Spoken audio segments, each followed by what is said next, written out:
Before pressing on with our subjects, I'd like to just go back to a dream I had when I was a young boy. And the reason I go back to this dream is because it speaks so loudly, speaks so clearly into the situation that we face as humanity. A situation that I've described in my own life and is probably true about yours too. Middle of the night, you end up in a dream. You don't know how you get there, do you? So there I was in a village in Africa or India or somewhere like that. And the people are really pleasant and life's going on. I didn't see much of it. These dreams happen rather rapidly, don't they? But I noticed there was a thick skin growing up my arms, like an elephant skin, about this thick. And it was coming up my legs. And I was surprised to be in the village, and surprised where I found myself. And I was surprised to find this skin growing. And then I found myself pegged out on a frame, like an animal skin when they try and stretch them or dry them or something. And I found myself pegged out, and it was like a curiosity, you know, people would go past and look and, you know, like this. No one seemed to be too bothered. But as this skin came up, this thick, and it started to enclose my face, I was just about to suffocate under it. And obviously I must have been terrified when I woke up. And so maybe it did suffocate me. And as you can understand in life, we can go through something very, very similar. I remember as a boy, I would liken myself in some ways to Mowgli off the Jungle Book, you know, just a kid playing around, not really worried about the future, not unconcerned about the past, just getting on with life and being true, a true representation of who I was. And what happened was, as I got into my adolescence, and this is the story for most of us, but I can remember the aggression with which something inside, something happened to me to push this boy down and not give him any chance whatsoever. He was unwanted. He was a nuisance. It was almost as if this part that was doing the pushing down, doing the subduing, suffocating, was an older brother who hated his younger brother, you know.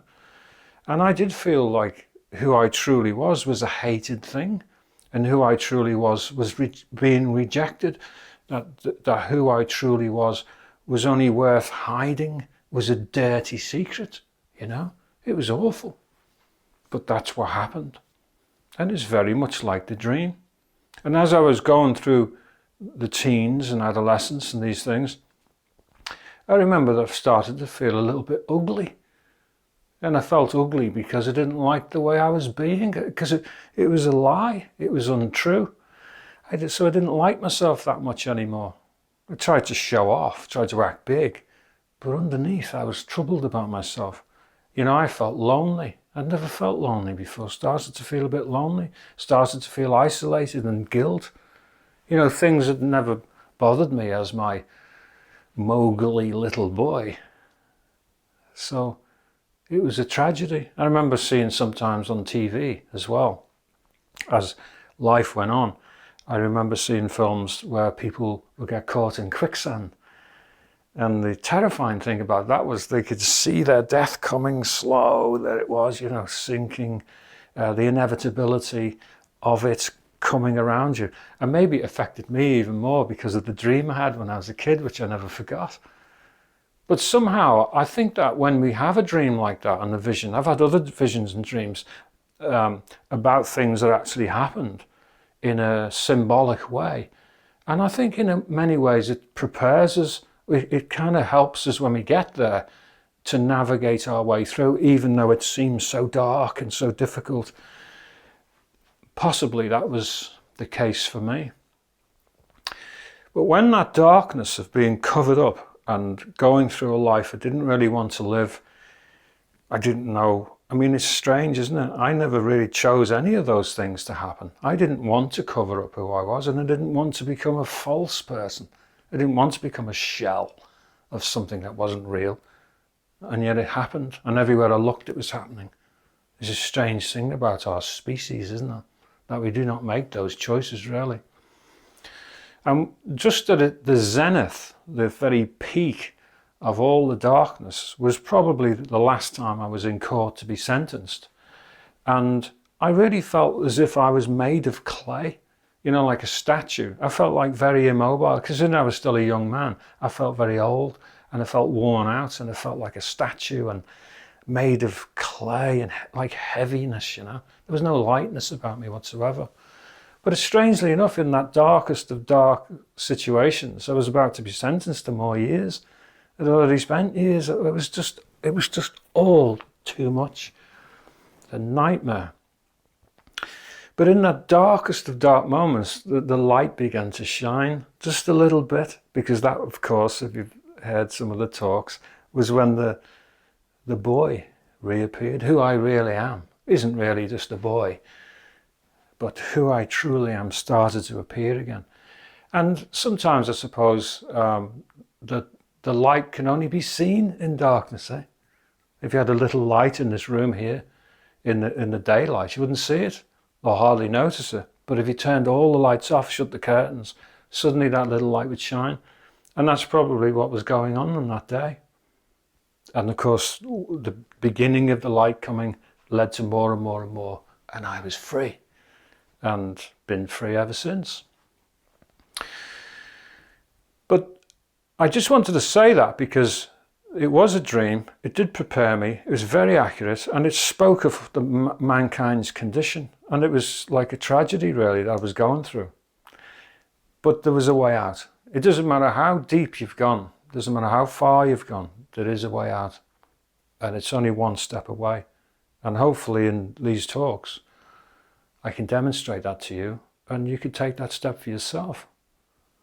But before I get onto that, my next video, I'd like to share a poem by Charles Bukowski. He wrote all sorts of poems. He was a drunk, and he was a writer, and he was genuinely on the cutting edge of the Bowery and the bums and the street life of Los Angeles. And his poetry is very cutting, very to the edge. You know, it's not like very sweet things about flowers and trees and stuff. He wasn't like that at all. He was really a man who represented sort of the poverty of America. And this poem's called Bluebird, and I think it speaks into our situation that we're all looking to be liberated from. There's a bluebird in my heart that wants to get out, but I'm too tough for him. I say, stay in there. I'm not going to let anybody see you. There's a bluebird in my heart that wants to get out, but I pour whiskey on him. It inhales cigarette smoke, and the whores and the bartenders and the grocery clerks never know that he's in there. There's a bluebird in my heart that wants to get out, but I'm too tough for him. I say, stay down. Do you want to mess me up? Do you want to screw up the works for me? You want to blow my book sales in Europe? There's a bluebird in my heart that wants to get out, but I'm too clever. I only let him out at night sometimes, when everybody's asleep. I say, I know you're in there, so don't be sad. Then I put him back, and he's singing a little bit in there. I haven't quite let him die, and we sleep together like that, with our secret pact. And it's enough to make a man weep. But I don't weep. Do you?